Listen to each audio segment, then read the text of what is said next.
तो आप लोग कितने बच्चे टोटल यहाँ कितने हैं जो इस बार पीटी देंगे इस बार? अच्छा, और कितने अगले साल पीटी देना है और उसके अगले साल? तो अलग अलग स्टेजेस हैं आप लोग के। तो इसमें देखना होगा कि जो अभी फर्स्ट ईयर में है उनके लिए तो काफ़ी टाइम है, सेकेंड ईयर में है उनके लिए भी काफ़ी टाइम है, जिन्होंने ग्रेजुएट कर लिया है, कंप्लीट कर लिया है, तो उनके लिए अभी आपको अगर इस बार जून में देना है आपको, तो उसके लिए पूरा एक अच्छा सा मेथोडोलॉजी होना चाहिए आपका, किस तरीके से आप तैयारी करते हैं और अभी तक आपका क्या स्तर है वो भी बहुत महत्वपूर्ण होगा कि अभी तक आपने क्या स्टडी किया हुआ है और अभी आपको क्या अचीव करना है। तो जो इस बार देने वाले हैं, कोई एक हाथ उठा सकते हैं?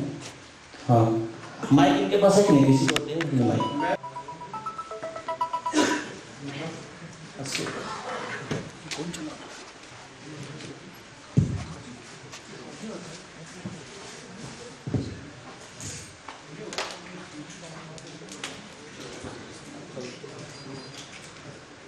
आप लोगों ने दिया है पीटी पहले दिया है कि नहीं आपने? आपने पीटी टेस्ट दिया है कि नहीं अभी? आपसे जिन्होंने हाथ उठाया था, हाँ दिया है। अच्छा, तो क्या नहीं हो पाया था क्या? अच्छा, और पहले जो दिया जिनका हो गया पीटी में वो कोई है हाथ उठाए? अभी नहीं? अच्छा, आप बताइए कि आपको क्या लगा, क्या दिक्कत थी इसमें? अच्छा अच्छा, तनाव में ज़्यादा है। अच्छा, तनाव तो बहुत जरूरी है। कुछ हद तक तनाव जरूरी है, लेकिन बहुत प्रोलॉन्ग तनाव जरूरी नहीं है। बैठ जाइए, बैठ। तो अभी आप लोग के पास लगभग 100 डेज है ना? आप लोग के पास 100 डेज है ना? 100 दिन है ना? हाँ, तो आईएएस के लिए बात, हाँ आईएएस के लिए 100 दिन 100 डेज है। तो 100 डेज में कैसे प्लानिंग होनी चाहिए, और मैं मुख्य रूप से इतिहास के संदर्भ में बताऊंगा किस तरीके से इतिहास में आप पढ़ाई कर सकते हैं, और मैं एक डायरेक्शन दूंगा कि किस तरीके आपकी दिशा कैसी होनी चाहिए, और सही दिशा से पढ़ाई करेंगे तो कम मेहनत करके भी कैसे आप अच्छा रिजल्ट कर सकते हैं। और जीएस में जो हिस्ट्री का पार्ट है या पॉलिटी का पार्ट है या जनरल स्टडीज के पार्ट है, उसमें भी थोड़ा सा मैं बताऊंगा किस तरीके से क्वेश्चंस आते हैं और किस तरीके से क्वेश्चंस को आप सॉल्व कर सकते हैं और उसका पर्सपेक्टिव कैसा होता है। कई बार होता है कि हम स्टडी करते हैं, पेपर पढ़ते हैं, न्यूज़पेपर पढ़ते हैं, मैगजीन्स पढ़ते हैं, लेकिन उसके पर्सपेक्टिव को हम नहीं समझ पाते हैं कि क्वेश्चंस आएंगे कहाँ से। ठीक है, तो इसको हम लोग देखेंगे सबसे महत्वपूर्ण कैसे करते हैं, तो ये सबसे महत्वपूर्ण है। इसमें इतिहास ऑप्शनल कितने लोगों के पास है? ऑप्शनल जो अगर पीटी होता है उन्हें, तो मेंस के लिए ऑप्शनल कितने लोग रखेंगे? 1 2, और बाकी लोगों ने डिसाइड नहीं किया है। डिसाइड नहीं, कितने लोगों ने डिसाइड दूसरे सब्जेक्ट के लिए किया है? ज्योग्राफी के लिए, ये ज्योग्राफी के लिए है?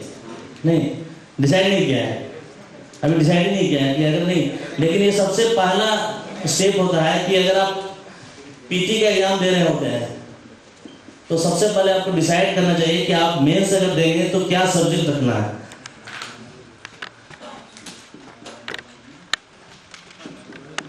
पीटी अगर आप दे रहे हैं तो मेंस में क्या सब्जेक्ट्स होंगे, ये आप लोग को आज के डेट में अगर डिसाइड आपने नहीं किया है तो आज डिसाइड कर लें, ये बहुत महत्वपूर्ण है।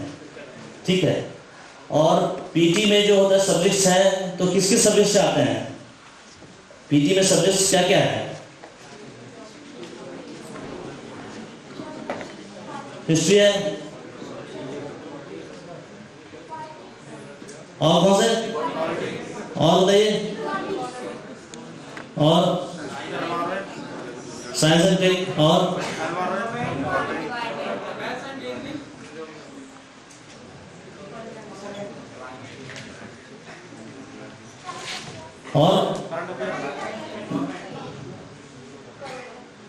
साइंस एंड टेक, हाँ। करंट अफेयर्स है, जोर से बोलो भाई। ठीक है, और भी कुछ छोटा है क्या? अच्छा, वो तो एनवायरमेंट में आ गए। इंटरनेशनल रिलेशंस भी है और भी और भी कुछ टॉपिक जीएस के लिए बचा है इसमें और topic art and culture history का ही पार्ट हो गया।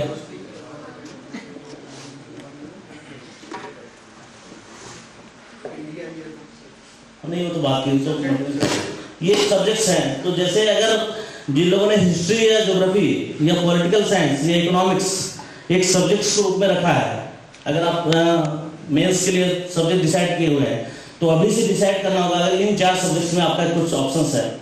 बाकी जो अन्य जो शेष सब्जेक्ट्स हैं उसके लिए तो आप बाद में डिसाइड करेंगे। लेकिन मेरा ये मानना है कि आपके लिए कि पहले से हमें इम्प्रूव करना चाहिए अपने आप को कि हम मेंस अगर लिखते हैं तो किस तरीके से करते हैं, क्योंकि आप पीटी अगर जून में देते हैं, जुलाई अगस्त में इसका रिजल्ट आता है तो आपके पास 3 महीने का समय होता है। तो आप अगर डिसाइड आप पहले नहीं करेंगे कौन से ऑप्शन हम ले रहे हैं तो आप उस समय बहुत अच्छे से तैयारी नहीं कर पाएंगे। और दूसरा एक अप्रोच ये भी होना चाहिए कि पीटी में जब हम स्टडी कर रहे हैं तो ऑब्जेक्टिव क्वेश्चंस आते हैं, लेकिन मेंस में सब्जेक्टिव क्वेश्चंस है, तो इसके लिए कैसे तैयारी अभी से होना चाहिए। क्योंकि अगर आपके पास केवल 3 महीने मेंस के लिए होगा तो उसमें आप उतने अच्छे से तैयारी नहीं कर पाएंगे। लेकिन अगर आप कंपोजिट तैयारी करते हैं पीटी का और मेंस का एक साथ अभी कर सकते हैं 100 दिन में, तो आपके ये पोर्शंस जो मेंस के लिए जो पोर्शंस हैं जीएस के वो आपके अभी तैयार हो जाएंगे। तो ये बहुत जरूरी है कि आप जो जिन लोगों ने डिसाइड नहीं किया सब्जेक्ट्स तो अभी से आप डिसाइड करें, ये बहुत जरूरी है। अब ये मैं बताऊं कि सब्जेक्ट्स डिसाइड कैसे करते हैं, ये भी मैं बताऊंगा कि सब्जेक्ट्स आपकी रुचि क्या है। शायद ये हो सकता है कि ग्रेजुएशन में आपने कोई सब्जेक्ट्स लिया हो और वो आप चाहते हैं कि हम यूपीएससी की परीक्षा में एक सब्जेक्ट के रूप में उसको चयनित करें। शायद किसी ने ज्योग्राफी में ग्रेजुएशन किया है, किसी ने हिस्ट्री में किया है, किसी ने पॉलिटी में किया है या किसी ने इकोनॉमिक्स में किया है, तो वो चाहेंगे कि हम इसी सब्जेक्ट में लें। अगर आप कंफर्टेबल हैं, अगर आप कंफ्यूज है तो वो सब्जेक्ट नहीं लेंगे, आप कोई दूसरा सब्जेक्ट लेना चाहेंगे। तो सब्जेक्ट सिलेक्शन कैसे होना चाहिए बहुत महत्वपूर्ण है। मेंस के लिए सब्जेक्ट सिलेक्शन कैसे होना चाहिए ये भी बहुत महत्वपूर्ण है। इसके लिए आपको देखना होगा कि आपने अगर ग्रेजुएशन में पढ़ाई की है और उस सब्जेक्ट में आपकी रुचि है और कॉन्सेप्ट क्लियर है तो आप उस सब्जेक्ट को ले सकते हैं। और अगर उसके बावजूद भी आपको लगता है कि हम इस सब्जेक्ट में जिसमें ग्रेजुएशन किया है उसमें रुचि आपकी डेवलप नहीं हो पाई या आप उसमें अच्छा नहीं कर पाएंगे तो आप दूसरा नया सब्जेक्ट भी फ्रेश तरीके से ले सकते हैं। तो लेकिन ये जो भी लेना है, अब सिलेक्शन ऑफ सब्जेक्ट्स में सबसे महत्वपूर्ण है मेंस के लिए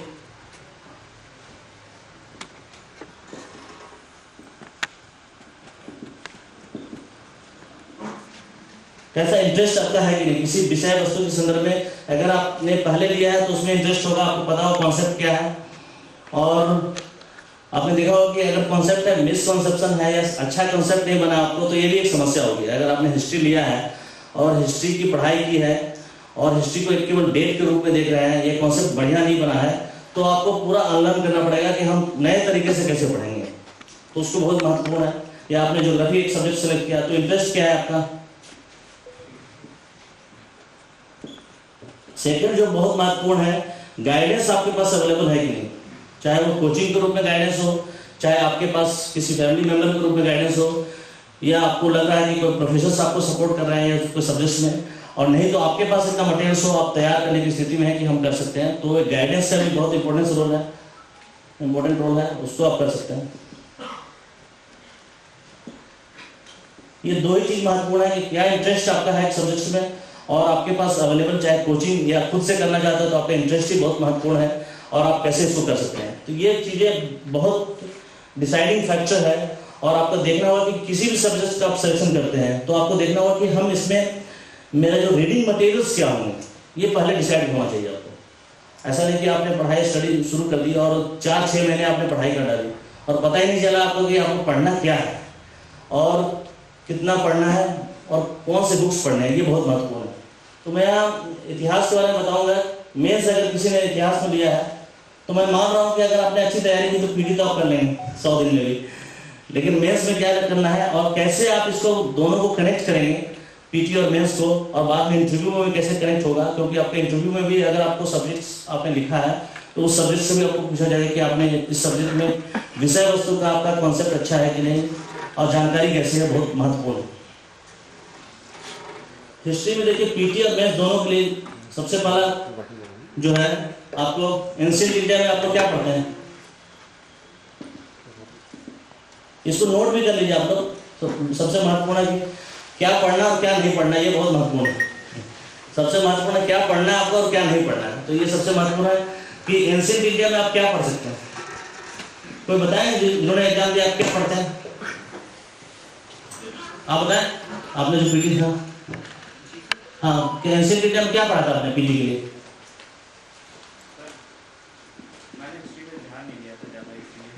अच्छा,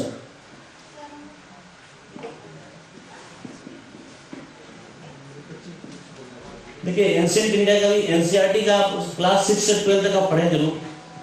और एक आर.एस. शर्मा की बुक आती है एनसीईआरटी की थी, जो पुरानी थी ओल्ड बुक, वो काफी अच्छी है।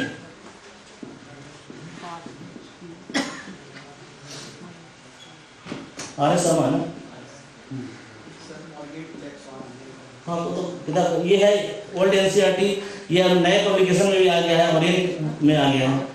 तो इसका है कि आप एनसीईआरटी जो क्लास 12 की जो बुक है 6 से 12 तक पढ़े, तो इससे आपको बेसिक कॉन्सेप्ट होगा। जो नई एनसीईआरटी है वो भी अच्छी है, लेकिन जो कंटेंट, सब्जेक्ट कंटेंट वो बहुत ज़्यादा है पुरानी एनसीईआरटी में है।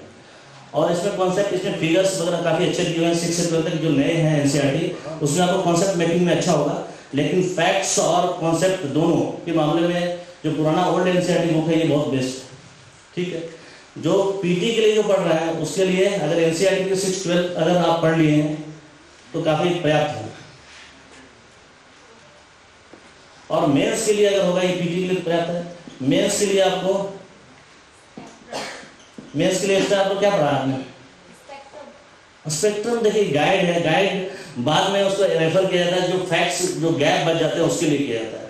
कभी भी गाइड से कॉन्सेप्ट मत बनाइए, किसी भी चीज़ का गाइड या कोचिंग मटेरियल जो होता है, पहले आपको बेसिक अंडरस्टैंडिंग के लिए जो बुक्स हैं, बेसिक बुक्स हैं, उसको बहुत महत्वपूर्ण है, उसको पढ़ना चाहिए।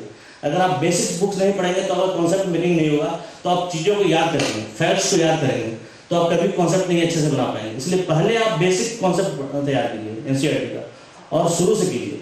उसके बाद आपका कॉन्सेप्ट एक बार क्लियर हो जाएगा, उसके बाद चाहे स्पेक्ट्रम पढ़ें, चाहे किसी कोचिंग की मटेरियल्स को पढ़ लें, फैक्ट्स एक्वायर करने के लिए, ताकि फैक्ट्स ना छूटे, उसके लिए बहुत जरूरी है। मेंस में आप लोग क्या पढ़ते हैं? झायन सिमाली पढ़ते थे नहीं? आप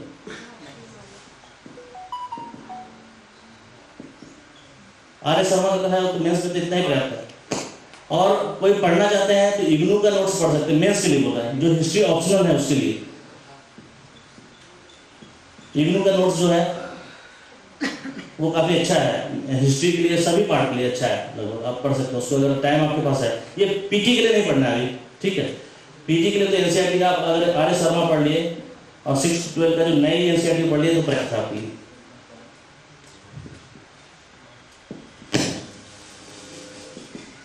मिडिल इंडिया में एनसीईआरटी की है, एनसीईआरटी 6 से 12 तो हर एक सब्जेक्ट का पढ़ जाइए, उसमें कुछ सोचना नहीं है। इसमें एनसीईआरटी में सतीश चंद्रा है,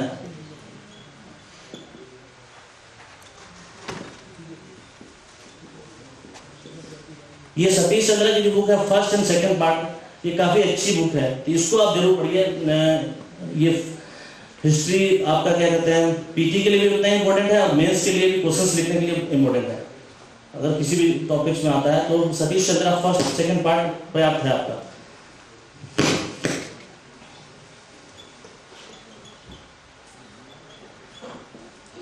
मॉडर्न इंडिया में एनसीईआरटी है, एनसीईआरटी सभी क्लास के आप पढ़ लें 6 से 12, और उसके बाद मॉडर्न इंडिया में आप बिपिन चंद्रा पढ़ें, 1947 तक का जो पूरा है बिपिन चंद्रा का, वो काफ़ी अच्छी बुक है। और एनसीईआरटी की पुरानी जो बिपिन चंद्रा है वो भी काफ़ी महत्व है बिपिन चंद्रा की, ठीक है। हाँ क्या? नहीं, हाँ वो अभी आ रहा होगा, लेकिन मेरा मानना है कि बिपिन चंद्रा भी अगर आप पढ़ते हैं, और एक एनसीईआरटी बिपिन चंद्रा की एनसीईआरटी भी है जो कि शुरू से दिया गया है, तो वो भी काफ़ी अच्छी है। और एक बिपिन चंद्रा की भारत का स्वतंत्रता संग्राम आंदोलन, फ्रीडम स्ट्रगल, वो काफ़ी अच्छी है। उसको तो पूरा एक पेज आप पढ़िए, फ्रीडम स्ट्रगल का एक पेज पढ़ना चाहिए और कॉन्सेप्ट से पढ़ना चाहिए। अगर फ्रीडम स्ट्रगल बिपिन चंद्रा का पढ़ लेते हैं किताब, क्या पूरा नाम क्या है किताब? हाँ, भारत का स्वतंत्रता संग्राम आंदोलन, वो काफ़ी अच्छी बुक है, उससे आपको पीटी में भी क्वेश्चन सब आ जाएंगे और मेंस में भी आप सभी क्वेश्चन मॉडर्न इंडिया के जितने क्वेश्चन होंगे आप सभी को लिख पाएंगे, एकदम बिल्कुल कंफर्टेबल रहेंगे। और एनसीईआरटी की जो बिपिन चंद्रा पहले चलती थी वर्ड वाली, उसमें बिपिन चंद्रा के द्वारा लिखी गई थी, उसका नया पब्लिकेशन आ गया। अगर पुरानी एनसीईआरटी मिल जाती है तो उसको प्रयोग कर सकते हैं, नहीं तो आप नए पब्लिकेशन से ओरिएंट क्या है, हाँ तो ओरिएंट का है तो उससे ले सकते हैं। अगर एनसीईआरटी पुरानी मिल जाए तो भी ठीक है, और नई एनसीईआरटी 6 से 12 तक वो पढ़ ले, हर एक सब्जेक्ट तक बहुत अच्छा होगा। ठीक है, ये मॉडर्न इंडिया वर्ल्ड हिस्ट्री तो पढ़ना है नहीं आपको, हाँ जीएस मेंस में है ना, मेंस में नहीं है ना, ऑप्शनल होगा। इसको नोट कर लिया आप लोगों ने?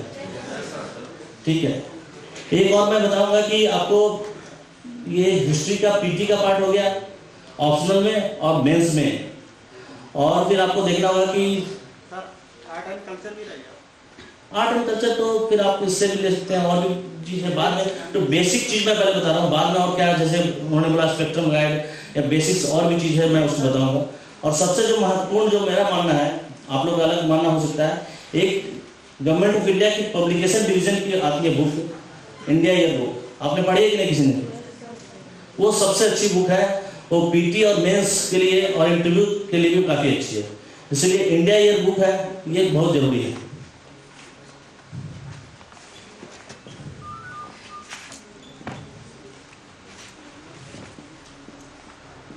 ये नई वाली आ गई नहीं अभी?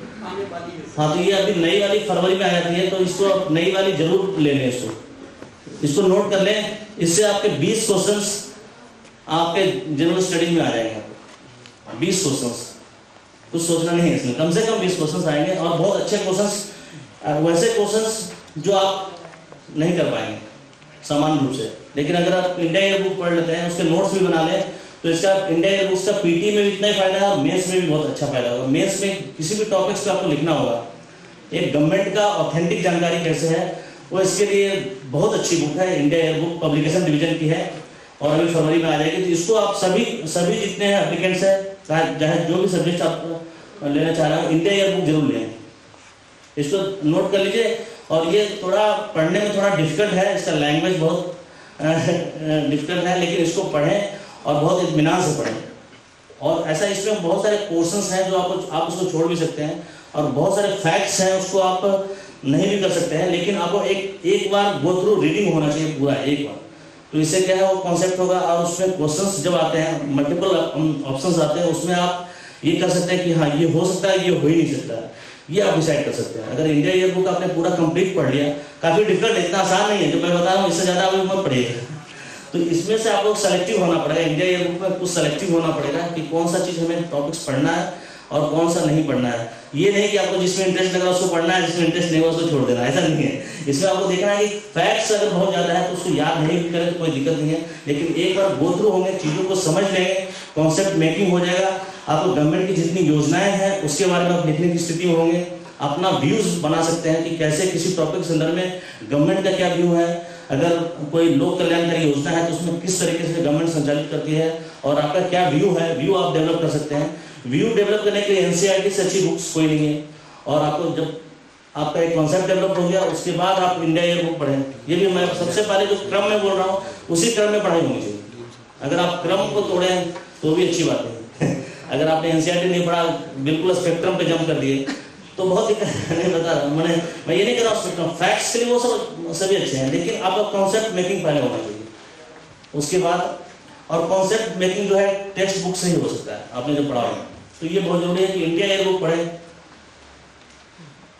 और कैसे, अच्छा साइंस एंड टेक का भी बहुत सारा पोर्शन आपको है, साइंस एंड टेक के बहुत सारे पोर्शन इंडिया ईयर बुक में है, करेंट अफेयर्स के भी कुछ पोर्शन रहते हैं, पॉलिटी के बहुत सारे पोर्शन है जो रिसेंट डेवलपमेंट्स है वो भी इसमें होते हैं इंडिया ईयर बुक में, ज्योग्राफी भी उसमें जो मेन फैक्ट्स वगैरह हैं कुछ हैं वो भी इंडिया ईयर बुक में है, हिस्ट्री के भी फैक्ट्स हैं, लगभग सब इन्वायरमेंट्स के जो है अच्छे फैक्ट्स हैं आपको मिल जाएंगे। ठीक है, ये हर एक पोर्शन है, एक बार आप लोग डिसाइड करके इसमें बताइए कि इंडिया ईयर बुक में कौन कौन से पोर्शन पढ़ने के लिए हैं, हाँ उसके लिए बहुत जरूरी है, वो सबसे महत्वपूर्ण है। और इस बार जो जिन्होंने पहले पीटी दिया है और अच्छा नहीं कर पाए हैं उनको मैं बता रहा हूँ, सबसे मूल मंत्र यह है कि इंडिया ईयर बुक आप पढ़ें।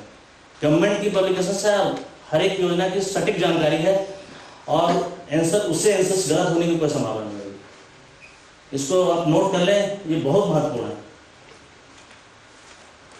इकोनॉमिक्स में जो बेसिक कॉन्सेप्ट है, इकोनॉमिक्स में बेसिक कॉन्सेप्ट के लिए एनसीईआरटी आप पढ़ें। और सेकंड, इकोनॉमिक्स में इकोनॉमिक सर्वे जो आता है गवर्नमेंट ऑफ इंडिया की, उसको आप एक बार देख लें।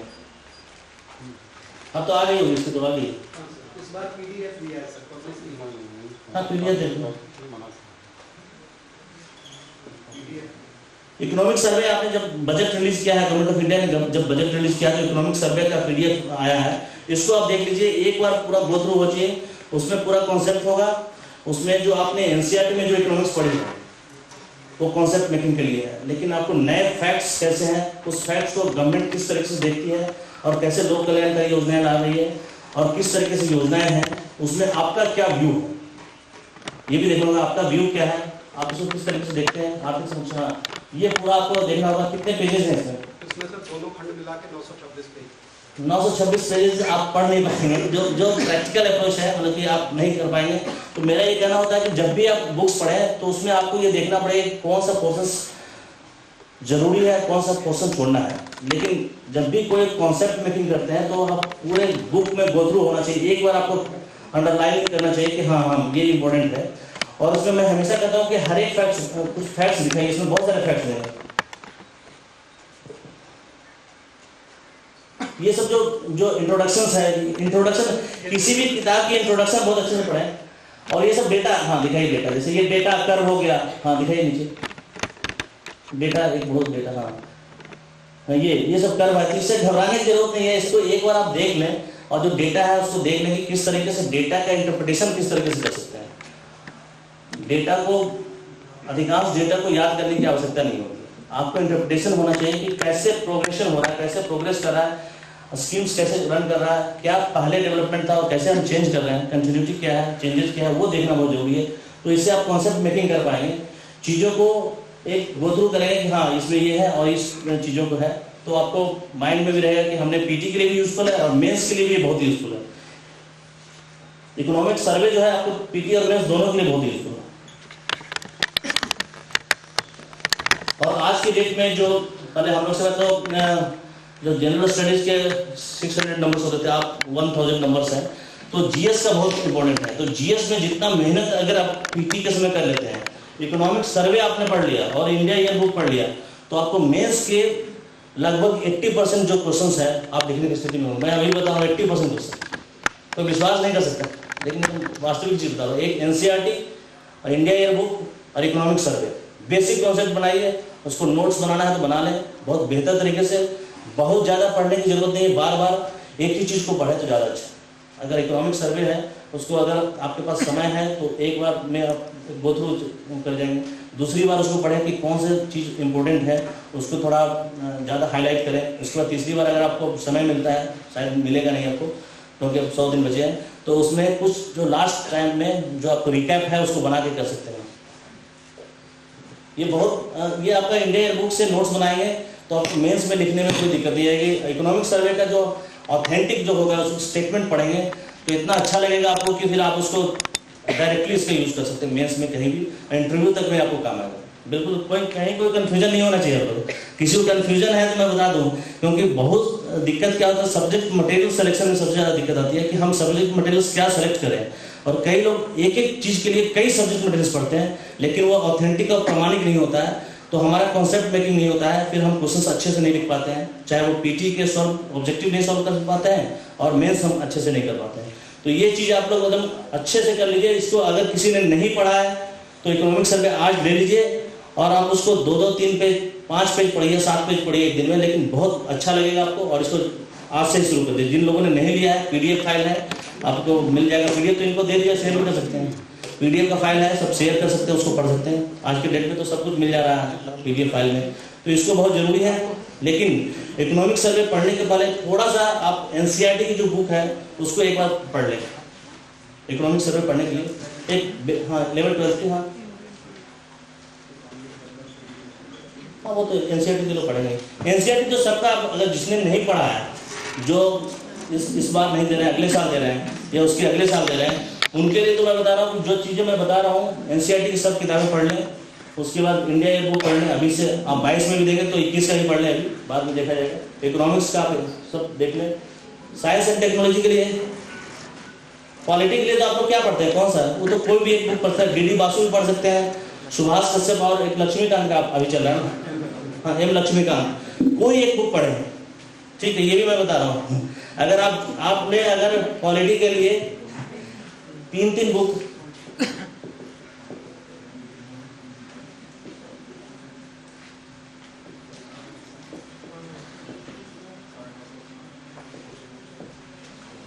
इसमें जिनको भी लगता है कि जिसमें कंफर्टेबल है उसी को पढ़ें।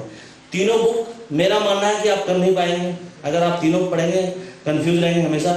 हमेशा इसको प्रिसीजन जरूरी है कि आप किसी भी चीज के लिए पढ़ते हैं तो आपका स्टडी मटेरियल एकदम क्रिस्टल क्लियर होना चाहिए कि क्या पढ़ना और क्या छोड़ना है, ये बहुत जरूरी है। क्योंकि आपको अभी लगेगा, अभी जैसे कई लोग बैठे होंगे, लगेगा कि हम सब पढ़ेंगे 50 किताब, यूपीएससी की तैयारी करना तो हम 100 किताबें पढ़ेंगे, ऐसा होता नहीं है। इसलिए पहले ही प्रिसीजन कर लें कि हमें क्या पढ़ना और क्या नहीं पढ़ना। अगर किसी को लगता है कि डी बसु पढ़े वो भी अच्छी बात है, सुभाष कश्यप भी लगता है तो वो भी ठीक है, एम लक्ष्मीकांत अभी ज्यादा चल रहा है बता रहे हैं तो वो भी पढ़ सकते हैं, सब में कॉन्सेप्ट है। इसको आप करें पूरा एक पढ़ ले पूरा, और पूरे जो आर्टिकल्स जितने हैं पॉलिटी के, उसको एक बार आर्टिकल जो बेर होता है उसका एक पूरा एक बेरेक्स जो है उसको जरूर पढ़ें, एक बार गो थ्रू हो उसको भी। और इसमें ऐसा नहीं कि हाँ ये भी नहीं देखना होगा कि आप देखिए 1 से लेकर 395 आर्टिकल्स पूरा पढ़ रहे हैं, ऐसा भी नहीं है। एक बार गो थ्रू करेंगे कॉन्सेप्ट होगा। कभी भी सब्जेक्ट्स में कॉन्सेप्ट तभी बनता है जब आप शुरू से लेकर अंत तक पढ़ते हैं, ये बहुत जरूरी है। मेरा ये स्पष्ट मानना रहा है, किसी भी सब्जेक्ट में आपको कॉन्सेप्ट तभी बनेगा जब शुरू से लेकर लास्ट तक जाए। अगर आप डिसकंटिन्यूटी में पढ़ेंगे और कहीं से पिकअप करके पढ़ेंगे, किसी भी टॉपिक्स को पढ़ेंगे तो बेसिक कॉन्सेप्ट आपको कभी नहीं बनेगा। फिर आप चीज़ों को अपने अनुसार नहीं ढाल पाएंगे और क्वेश्चंस के आंसर्स लिखने में आप कंफर्टेबल नहीं होंगे। तो उसको क्रम में पढ़ें बिल्कुल, और इसके अलावा और कुछ ना पढ़ें। अगर पॉलिटी में आपने कोई एक सब्जेक्ट एक राइटर सेलेक्ट किया तो इनमें किन्हीं एक राइटर को पढ़ लें और उसके बाद बेयर एक्ट जो है पूरा वो पढ़ लें, एक बार गो थ्रू हो जाए तो उससे बेसिक कॉन्सेप्ट आपके बन जाएंगे। और एनसीईआरटी की पुस्तक तो मैंने बताया ही है, चाहे वो 11th का हो, 12th का हो, 7th का भी हो, जो भी हो अच्छा है, उसको पढ़ लें पूरा, ठीक है। इकोनॉमिक्स का एनसीईआरटी बता दिया। साइंस एंड टेक के लिए क्या पढ़ते हैं आप लोग? साइंस एंड टेक के लिए को बताएंगे, आप बताएं साइंस टेक के लिए क्या लेते हैं? अच्छा,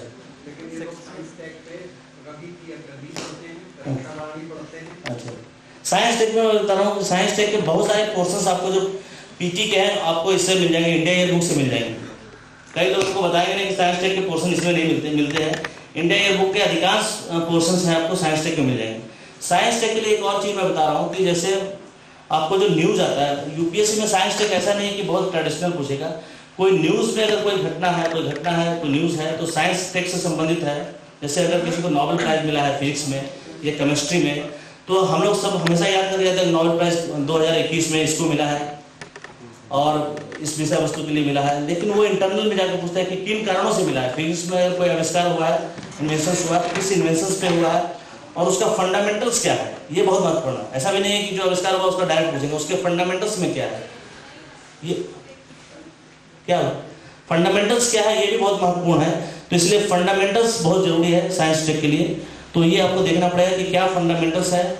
और मैं बताऊंगा आपको कि किस तरीके से करेंट अफेयर्स, आपका तो हिस्ट्री हो गया, ज्योग्राफी का तो बता दिया होगा ना, ज्योग्राफी तो दूसरे टीचर बताएंगे, ठीक है। पॉलिटी का हमने बता दिया, इकोनॉमिक्स, साइंस टेक, जो भी आपको जीएस के लिए प्रीलिम में और मेंस में जो करना है, मैं दोनों को बता रहा हूँ, पीटी और मेंस दोनों के लिए ये यूजफुल है, चाहे आपको इंडिया ईयर बुक हो, इकोनॉमिक्स हो, एनसीईआरटी हो। इतना ही मैंने बताया है आपको, इससे ज़्यादा अभी मत पढ़िएगा, ठीक है। अब आपको मैं बताऊँगा करेंट अफेयर्स के लिए क्या करना है।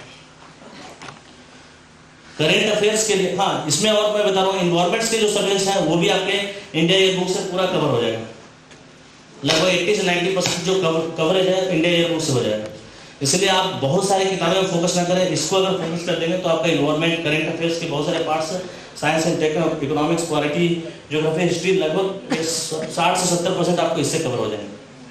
अब आपको देखिए करेंट अफेयर्स पढ़ने के लिए क्या करना है। करेंट अफेयर्स के लिए सभी को एक न्यूज़पेपर रेगुलर पढ़ना चाहिए, कोई भी एक न्यूज़पेपर आप जो भी सेलेक्ट करें, एक न्यूज़पेपर रेगुलर पढ़ें। और एक मैगजीन, मेरा तो ये मानना है, मैगजीन आजकल तो बता रहे हैं कोचिंग मटेरियल्स मिल जाते हैं, लेकिन एक मैगजीन कोई भी कंटिन्यूअस में पढ़ें, कंटिन्यूअस, किसी भी मंथ का छूटना नहीं चाहिए, ये बहुत जरूरी है। अगर आपने क्रॉनिकल पढ़ा है या प्रतियोगिता दर्पण पढ़ा, जो भी पढ़ा है, जो भी आप लेते हैं, तो रेगुलर रूप से कंटिन्यूअस रूप से पढ़ें। उसमें बहुत सारे जो शुरुआती जो 40-50 पेजेज हैं वही इंपॉर्टेंट होते हैं, बाकी तो एक्सरसाइज के लिए होते हैं। तो आप चाहे क्रॉनिकल हो, प्रतियोगिता दर्पण हो, या और भी जो मैगजीन्स हैं, जो भी मैगजीन्स पढ़े, एक मैगजीन्स पढ़े और एक न्यूज़पेपर पढ़े, एक मैगजीन्स पढ़े, ये बहुत जरूरी है। ठीक,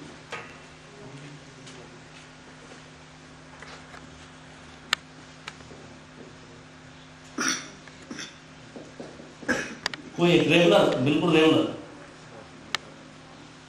इससे आपका जो करंट अफेयर्स आपका कंटिन्यूटी ब्रेक नहीं होगा, और कंटिन्यूटी ब्रेक होगा तो फिर आप फैक्ट्स को यूज नहीं कर पाएंगे अच्छे तरीके से, बहुत बेहतर तरीके से आपको एक्सप्लेन नहीं कर पाएंगे चीज़ों को। कोई घटना घट रही है करंट अफेयर्स में, अभी कोई घटना घटी, उसका क्या एनालिसिस होना चाहिए, वो आपके लिए कॉन्सेप्ट मेकिंग के लिए चाहिए कि आप 24 दिसंबर को घटना हुई, ठीक है, कैसे लोग याद करते हैं, देखिए एग्जाम्पल के रूप में 24 दिसंबर 2019 में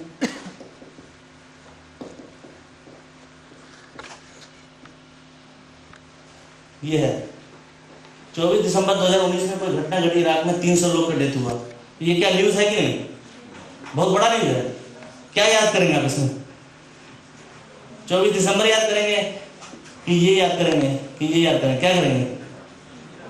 क्या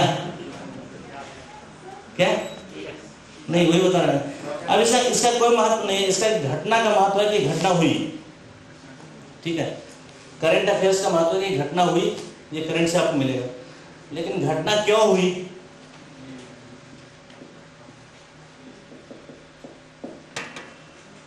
ठीक है, ये बहुत महत्वपूर्ण है।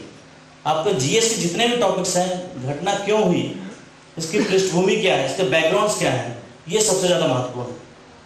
और आप इसके बैकग्राउंड्स में, ये कभी आपको क्वेश्चन नहीं पूछेगा कि 24 दिसंबर, ऐसे नहीं तारीख नहीं देगा कि क्रमांक एक ऑप्शन 24 दिसंबर 2009, क्रमांक 2 300 लोग की डेथ हुई, क्रमांक 3 इराक में हुई, ये आपको नहीं पूछने जा रहा है। वो पूछे घटना की पृष्ठभूमि क्या है, बैकग्राउंड क्या है, और घटना का कारण क्या है, कॉज।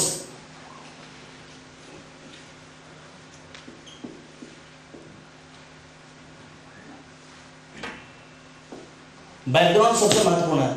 आपको मैं एक बेसिक कॉन्सेप्ट बता रहा हूं किसी भी सब्जेक्ट्स में, और बेसिकली अगर जीएस में आप देखें तो जीएस में सबसे महत्वपूर्ण है कि आपको करंट टॉपिक्स के बारे में अपडेट होना चाहिए।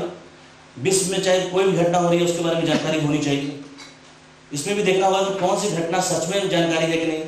अब ये कहें कि किसी बरेली में कुछ घटना हुई या अमरोहा में कोई घटना हुई, वो किस तरीके से आपको लगता है तो उसका इंटरनेशनल इंपॉर्टेंस है कि नहीं, और इस घटना के पृष्ठभूमि में क्या है। तो कई लोग हैं कि घटना जब होती है तो उसका सबका डेट याद करते हैं, कितने लोग डेथ हुआ, कहाँ हुई, क्यों हुई, किस समय हुई, ये सब करते हैं। लेकिन सबसे जो महत्वपूर्ण है क्यों हुई और उसका बैकग्राउंड क्या है। अगर आप बैकग्राउंड समझने लगे किसी भी चीज़ का, जैसे मैंने बता रहा था कि नोबेल प्राइज किसी को मिला तो क्यों मिला, अगर फिजिक्स में मिला, केमिस्ट्री में मिला, पीस का नोबेल प्राइज मिला है, क्यों मिला है वो महत्वपूर्ण है। और उससे संबंधित और भी अगर फैक्ट्स मिलते हैं, ये सब देखना हो कैसे कॉन्सेप्ट मेकिंग होता है, और भी उससे कनेक्टेड फैक्ट्स हैं वो भी हो सकता है। जैसे नोबेल प्राइज किसी को मिला, किसी राइटर्स को मिला, अगर शांति का या लिटरेचर का, तो उसने और कोई रचना की हो और कुछ लिटरेचर लिखा हो तो उसको भी आपको देखना पड़ेगा। ये नहीं कि केवल उसी को देखा, उससे कनेक्ट करते हुए देखेगा। तो ये एक क्वेश्चन हो गया कि हाँ एक क्वेश्चन यहाँ से भी आ सकता है, ये सबसे महत्वपूर्ण है। और मैंने ये सब बताया, आपको नोट कर लिया होगा, जो नहीं नोट किए होंगे बाद में भूल जाएंगे, इसके नोट कर लीजिएगा इसको। अभी लग रहा होगा कि महत्वपूर्ण है, ये सबसे महत्वपूर्ण है। और इसके अलावा जब ये आप कर लेंगे तो फिर बताएंगे, हम लोग तो कोचिंग में देखेंगे लोग, तो उसके बाद अगर आप ये पढ़ लेते हैं उसके बाद बताइए कि सर मैंने सब पढ़ लिया है, अभी और कुछ बताइए, तो हम लोग और बताएंगे, ठीक है। एक और चीज बता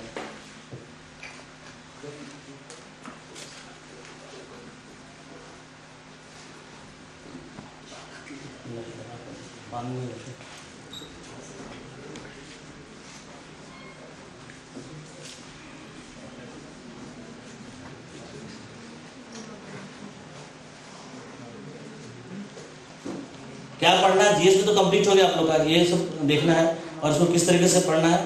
तो आप इसको कंप्लीट कीजिए, नोट्स बनाना तो बना लें। अगर अब इसके बाद जब बेसिक कॉन्सेप्ट बन जाएगा तो किसी भी कोचिंग मटेरियल जो अच्छा है आप उसका नोट्स ऑब्जेक्टिव्स के लिए यूज कर सकते हैं। अगर जो क्वालिटी वाले नोट्स होते हैं उसको आप यूज कर सकते हैं।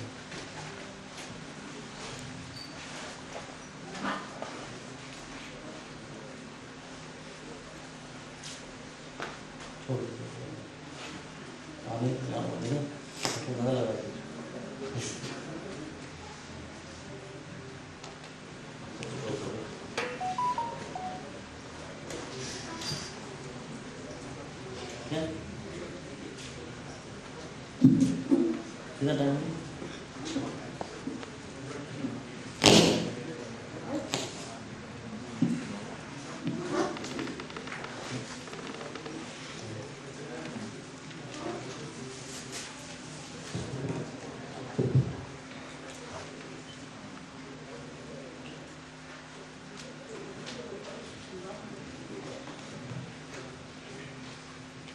आपको इसमें जीएस में कुछ पूछना हो, किसी को भी कुछ पूछना हो तो बता सकते हैं अभी। उसके बाद फिर हम हिस्ट्री पे बताएंगे प्रिसीजन के साथ कि हिस्ट्री में क्या पढ़ना होगा, कैसे कॉन्सेप्ट मेकिंग होगा।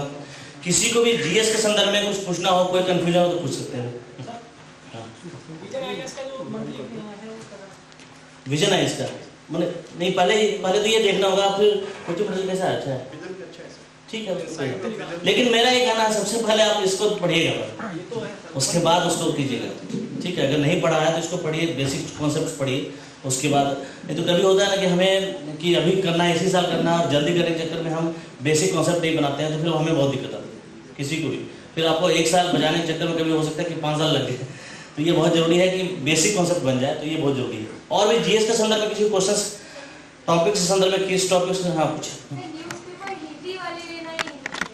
देखिए, अगर इंग्लिश में कंफर्टेबल है तो हिंदू भी पढ़ सकते हैं, बच्चा हिंदी पढ़ सकते हैं। अगर कंफर्टेबल नहीं है तो कंफर्टेबल होने का प्रयास भी कर सकते हैं, और उसके बाद भी नहीं दिक्कत आ जाए तो हिंदी का भी कोई अच्छा न्यूज़पेपर पढ़ सकते हैं, कोई दिक्कत नहीं। वो तो न्यूज़ के लिए बना होना चाहिए कि न्यूज़ का केवल स्थानीय न्यूज़ नहीं पढ़ें, जैसे बरेली का पढ़ना तो केवल बरेली का नहीं, नेशनल इंटरनेशनल जो भी उसमें टॉपिक्स हैं सब उसको देखें, ठीक है। और न्यूज़ चैनल देख सकते, कोई दिक्कत नहीं।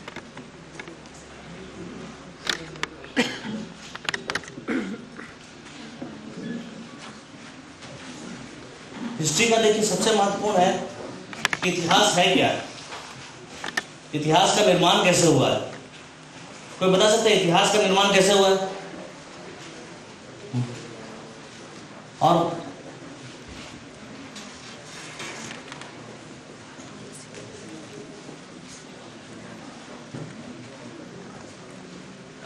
इतिहास का बेसिक फैक्ट्स क्या है और कॉन्सेप्ट मेकिंग कैसे कर सकते हैं इतिहास में, हिस्ट्री में हम कैसे कॉन्सेप्ट मेकिंग कर सकते हैं, ये सबसे महत्वपूर्ण है।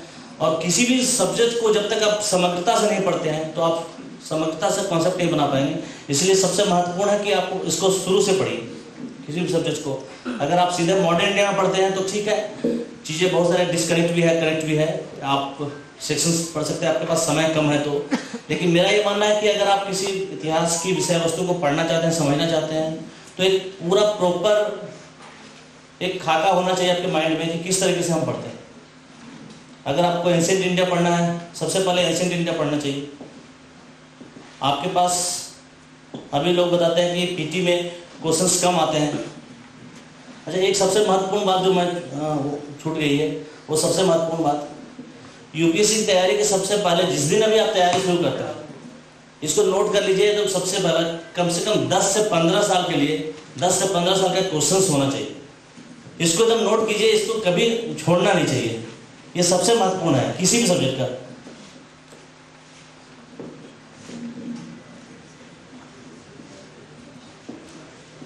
जो यूपीएससी में क्वेश्चंस आए हैं ये आपके पास जरूर होने चाहिए कि 10 से 15 साल के क्वेश्चंस पीटी के, मेंस के और सब्जेक्ट्स के, ये बहुत महत्वपूर्ण है। इसको नोट कर लीजिए कि 10 से 15 साल आपका देख लीजिए, आप पीछे से जा सकते हैं। अगर 10 साल कर रहे हैं तो 10 साल, अगर 15 साल में हो जाए तो अच्छी बात है, कोई दिक्कत नहीं। तो 10 से 15 साल के क्वेश्चंस पीटी के लिए भी आपको जनरल स्टडीज के आप उसको देखिए, और ये किसी भी सब्जेक्ट को पढ़ने से पहले ही देख लीजिए। सबसे महत्वपूर्ण पहला स्टेज यही होना चाहिए कि आप क्वेश्चंस को पढ़ लें। तो उसमें फायदा क्या होगा, जब आप एनसीईआरटी पढ़ेंगे तो आपको पता चलेगा कि ये क्वेश्चंस यहाँ से पूछा गया था। तो आप जब कोई कथा की तरह किताबें पढ़ते हैं तो उसमें कॉन्सेप्ट नहीं बनता है। आपने क्वेश्चन देखा हुआ हो तो आपको लगेगा कि ये क्वेश्चन यहाँ से आया है, इस टॉपिक से आया है। ये सबसे महत्वपूर्ण है कि इस टॉपिक से आया है। आपको ये भी पता चलेगा कि पीटी में जीएस के जो टॉपिक्स आ रहे हैं, अगर आपने क्वेश्चंस पहले स्टडी कर लिए हैं तो आपको पता चलेगा कि ये इंडिया ईयर बुक से क्वेश्चंस आए हैं, ये इकोनॉमिक सर्विस से क्वेश्चंस आए हैं, और मेंस में तो भी आपको लिखने के लिए क्वेश्चन, बड़े क्वेश्चन लिखने के लिए भी उसका प्रयोग कर सकते हैं। इसलिए पीटी और मेंस दोनों के जो क्वेश्चंस हैं, क्वेश्चंस बैंक 10 साल का, 10 से 15 साल का आप जरूर रखें। और इसको जब तैयारी आज भी, अभी जिसने नहीं खरीदी है वो खरीद लें और अभी से। और मैं अभी कह रहा हूँ कि पीटी और मेंस दोनों के क्वेश्चंस बैंक एक बार आप रीड कर लें, कोई टाइम नहीं लगेगा, 2 से 6 घंटे लगेंगे, 6 घंटे लगेंगे आपको मेंस के पढ़ने में। एक बार क्वेश्चन आंसर नहीं पढ़े, अभी क्वेश्चन पढ़े, तो इससे है कि आपको पूरा पता चलेगा कि मेंस में किस तरीके से क्वेश्चन आते हैं, जनरल स्टडीज में, पीटी में किस तरीके से क्वेश्चन आते हैं। उसके बाद जब आप पढ़ाई शुरू करेंगे तो आपको पता चलेगा कि कौन से क्वेश्चन कहाँ से आ रहे हैं। तो ये सबसे महत्वपूर्ण है कि पीटी और मेंस के और सब्जेक्ट्स के भी जब भी आप स्टडी शुरू करते हैं तो क्वेश्चंस बैंक देखें, क्वेश्चंस में क्वेश्चंस क्या आते हैं, civil service question bank answers, question bank मैं नहीं लेने कह रहा हूँ, केवल क्वेश्चंस जो आते हैं वो रहना चाहिए। उसका कई जगह आंसर्स लिखे रहते हैं, वो आंसर से मुझे मतलब नहीं है, आपको भी नहीं होना चाहिए, पता नहीं कितना स्टैंडर्ड का आंसर होगा कुंजी टाइप का जो होता था ना वो बेकार है। हाँ साइड पे है ना, हाँ तो उसको आज अगर आपने नहीं रखा होगा तो आज ही निकाल के उसको पढ़ना शुरू कर दीजिए, किस तरीके से क्वेश्चन आता है।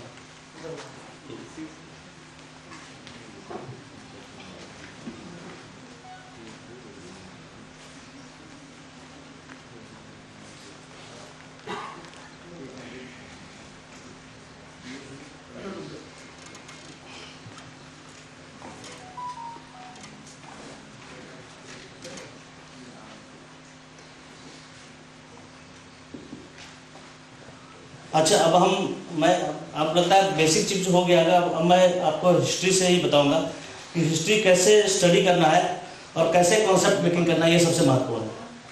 और मैंने बताया कि किसी विषय वस्तु में आपको इंटरेस्ट पैदा होना सबसे जरूरी है।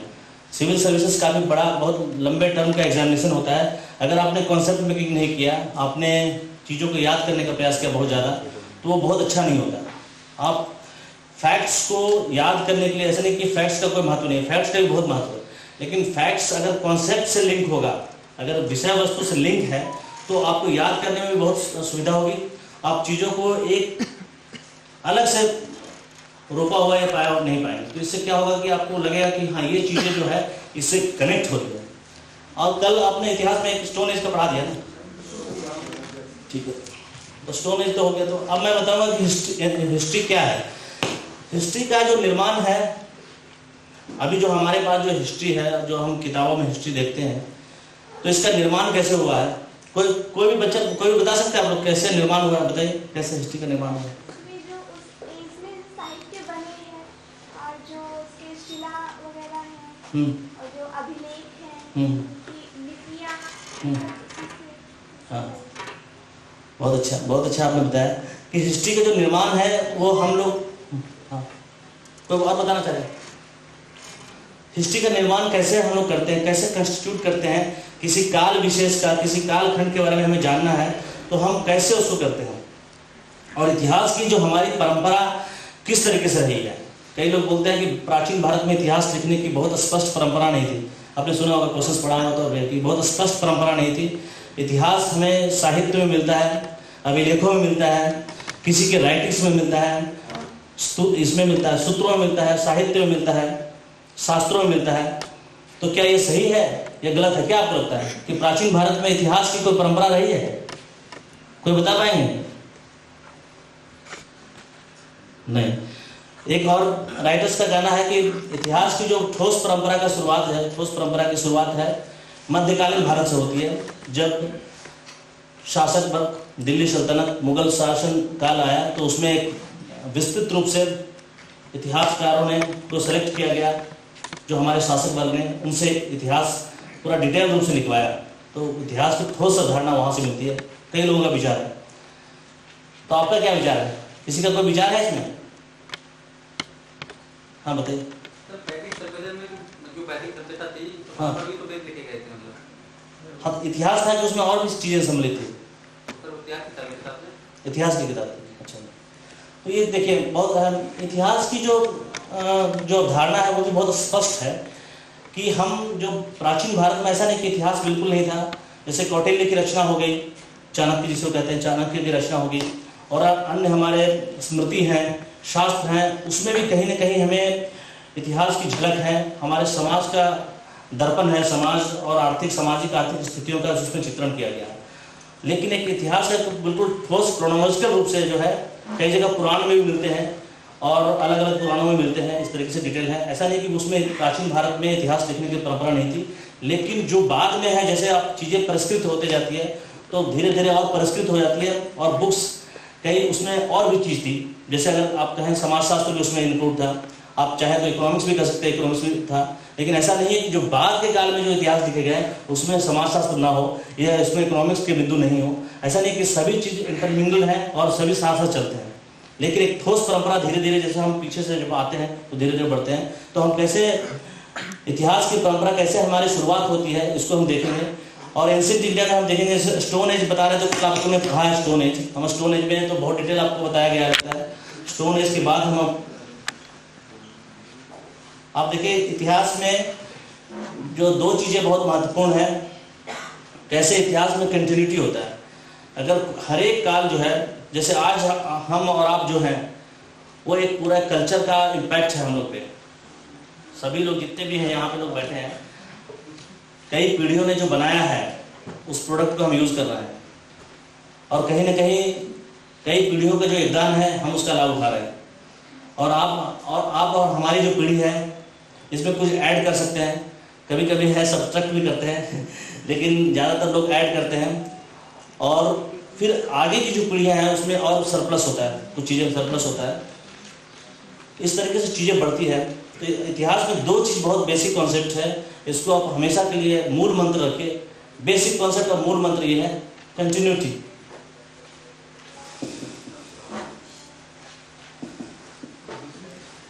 पहला है कंटिन्यूटी, क्या कंटिन्यूटी है, और सेकंड क्या होगा,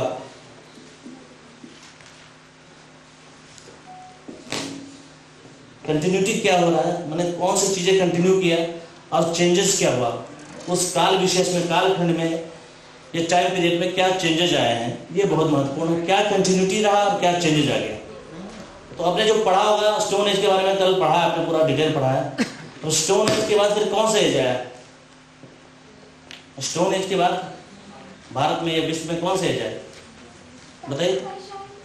नहीं, पाषाण काल का तो यही हो गया, पाषाण काल, मध्य पाषाण काल, पूरा पाषाण काल तो सब इसमें है, ये तो आपने पढ़ लिया क्योंकि पीटी के लिए बहुत ज़्यादा डिटेल। हाँ बताइए, वैदिक काल नहीं सर, सिंधु सभ्यता। हाँ क्या नहीं, पाषाण काल, पूर्व पाषाण काल, मध्य पाषाण काल स्टोन एज में हो गया। उसके बाद कौन सा है, सिंधु सभ्यता, इंडस वैली। देखिए स्टोन एज हमने, देखिए मैं लाइन डायग्राम बनाऊंगा कैसे इतिहास को कैसे कनेक्ट करेंगे आप। स्टोन एज हो गया, ठीक। उसके बाद कई लोग कह रहे हैं कि इंडस वैली सिविलाइजेशन आया ना, इंडस वैली सिविलाइजेशन आया, आप लोग ये कह रहे हैं। अच्छा, इसके बीच में कुछ नहीं था, खेती की शुरुआत कब हुई, एग्रीकल्चर की शुरुआत कब हुई, अच्छा। और चरवाहा संस्कृति क्या है, चरवाहा जैसे लोग गाय भैंस चलाते थे, अपने जानवरों को करते थे, वैदिक, ये वैदिक है, स्टोन एज में नहीं है, मध्य पाषाण काल में। और बताएं, नवपाषाण काल में। तो ये आप लोगों के पास बहुत सारे फैक्ट्स हैं कि जिसमें कौन क्या क्या है, तो ये एनसीईआरटी बुक्स को देखिएगा एकदम कॉन्सेप्ट क्लियर हो जाएगा। लेकिन मैं अब ये बता रहा हूँ कि कैसे भी कोई भी सिविलाइजेशन है इंडिविजुअल रूप से नहीं आती। मैं अब ये चीज़ बताऊंगा कि कोई भी सिविलाइजेशन है इंडिविजुअल रूप में नहीं आती।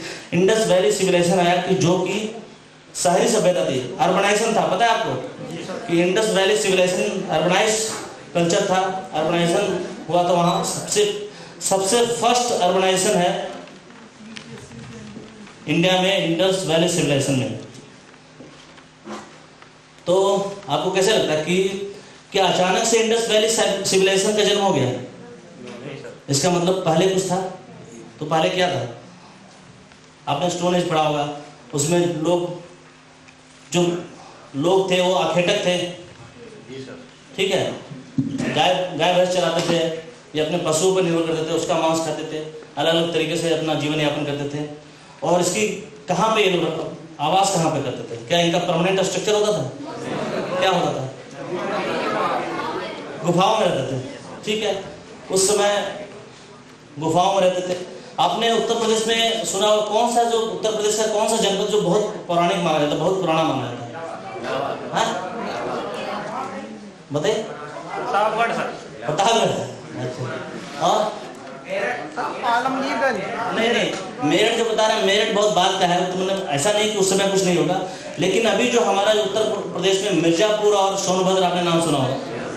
मिर्जापुर और सोनभद्र में जो अभी जो हमारे यहाँ अवशेष हैं, जो रिम्स हैं, जो अवशेष हैं, मिर्जापुर और सोनभद्र उत्तर प्रदेश में सबसे पौराणिक सभ्यता को बता रहा है। पौराणिक स्टोन एज के बहुत सारे साक्ष्य मिलते हैं। आपने रॉक पेंटिंग्स का नाम सुना है? सुना है किसी ने? रॉक पेंटिंग्स का नाम सुना है?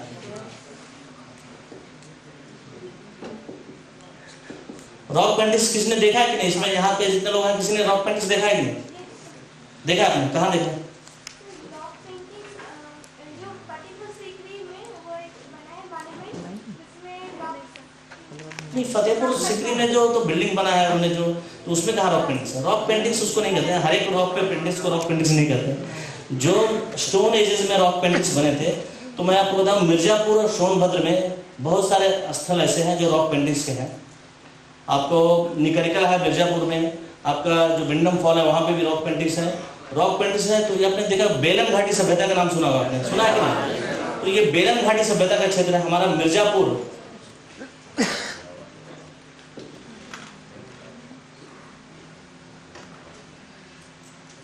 मिर्जापुर सोनभद्र है, ये बेलन घाटी सभ्यता का क्षेत्र है। आप देखेंगे वहाँ नदियाँ हैं और वहाँ पत्थर जो है बहुत पुराने पत्थर है। और आपका जो अभी जो हम लोग जरा ये तराई का जो बेल्ट है, ये बहुत बाद में बना हुआ है। 33 सागर हुआ करता था, धीरे धीरे समय के साथ बना है। आप लोग पता होगा कैसे हिमालय की संरचना का, जिसने ज्योग्राफी पढ़ा होगा, हिमालय की संरचना कैसे निर्माण हुआ, कैसे सागर बने, ये आपने पढ़ा होगा। लेकिन हमारे जैसे अभी उत्तर प्रदेश में देखा जाए तो मिर्जापुर सोनभद्र ये पुराने स्टेजेस को डिफाइन कर रहा है। यहाँ रॉक पेंटिंग्स थे, तो उस समय जो पशु चारणी की व्यवस्था थी, लोग पशुओं को चराते थे, नदी घाटी में पानी की व्यवस्था थी, इसलिए उसको पीते थे पानी और उसका अपना जीवन यापन करके आगे बढ़ते थे। इसलिए उस समय जनसंख्या का संकेंद्रण, जनसंख्या एक जगह संकेंद्रित नहीं हो पाई, क्योंकि अलग अलग जगह रिसोर्सेज फैले हुए थे। जहाँ लोग गए वहाँ अपने रिसोर्सेज का इस्तेमाल करके आगे बढ़ते थे। और वहीं पे भी जैसे अभी अभी हम लोग साहित्य की रचना करते हैं, पेंटिंग्स बनाते हैं, तो उस समय के लोग भी जो भी जीवन में था उसको पेंटिंग्स के रूप में करते थे। तो इससे हमें उस समय के इतिहास का पता चलता है। देखिए कैसे, मैं आपको बताऊं कैसे इतिहास का कैसे निर्माण होता है। सबसे महत्वपूर्ण चीज़ों को समझिए, ऐसे इतना अच्छा मजा आएगा आपको कि इतिहास का निर्माण कैसे आएगा। अगर आपने कभी रॉक पेंटिंग्स देखा होगा तो आप देखेंगे कि उसमें क्या क्या आकृतियाँ बनी हैं। किसी ने भाले का इस्तेमाल किया है, किसी ने पत्थर के आर्म्स का इस्तेमाल, आपने स्टोरेज पढ़ा, पत्थर के आर्म्स का इस्तेमाल किया है।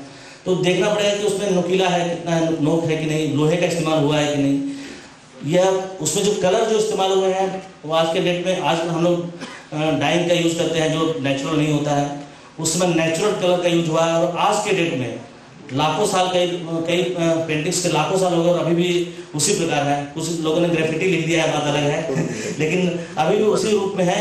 मतलब 1 लाख साल हो गए, 50,000 साल हो गए, पानी इतने सीजन्स का प्रभाव आया, उसके बावजूद भी उसी स्थिति में बचे हुए अभी भी हैं। और उसी प्रकार आपने, मैं बता रहा हूँ कि जैसे मिर्जापुर हो गया, सोनभद्र हो गया, आपने अभी सुना होगा कि भीमबेटका, आपने नाम सुना है? कहाँ पे है? किस हाँ, MP में, भोपाल के पास, बोला भोपाल, ज़्यादा प्रिसाइज गया है। तो देखिए कि अभी भीमबेटका में आपने देखा होगा न्यूज़ कैसे बनता है, आपने आप लोग को पता होगा। भीमबेटका में एक जीवाश्म मिला है, आपने कोई न्यूज़पेपर पढ़ा है? आपने एक भीमबेटका में एक जीवाश्म मिला है, जीव का बहुत पुराना जीवाश्म मिला है। तो ये हाँ, दुनिया का सबसे पुराना है। तो ये देखिए कैसे चीज़ें होती है कि आपको कैसे कॉन्सेप्ट है। अब इस बार जो क्वेश्चंस आएंगे आपको, अगर आएंगे तो 1-2 क्वेश्चन जीवाश्म से संबंधित जो सबसे पुराने हैं उससे रिलेटेड जितने क्वेश्चंस बन सकते हैं वो आपको देखना चाहिए, समझे।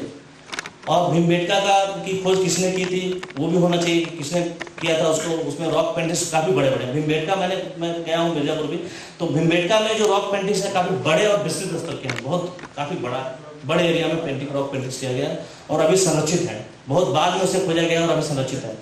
ऐसा नहीं है, मैं ये बता रहा हूँ कि ये इंडिया में ही हुआ, ये रॉक पेंटिंग्स को ऐसा नहीं कि इंडिया में हुआ है, ये फ्रांस में भी था, जर्मनी में भी था। तो ये चीज़ है कि आपको अक्रॉस द वर्ल्ड इतिहास दिखेगा कि कैसे इतिहास का निर्माण होता है। तो इतिहास का निर्माण इन्हीं चीज़ों से होता है। और इतिहास कोई स्थिर वस्तु नहीं है, ये हमेशा परिवर्तित होता है। अभी आपको लग रहा होगा कि इंडस वैली सिविलाइजेशन 3000 BC से बना है।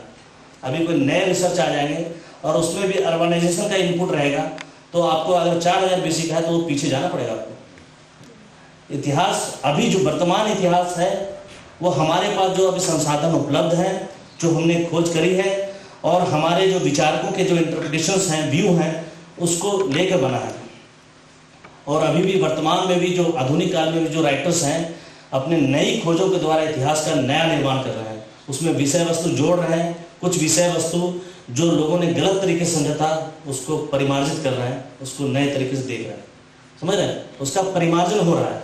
अगर आपने कह दिया, किसी ने एकदम दिमाग में बैठा दिया कि इंडस वैली सिविलाइजेशन 2500 BC में ही शुरू हुआ है, आपने बोल दिया कि याद कर लिया हमने, याद इसलिए मैं होता है कि नहीं करना चाहिए, आपको कॉन्सेप्ट रहना चाहिए कि हाँ लगभग 2500 BC में है।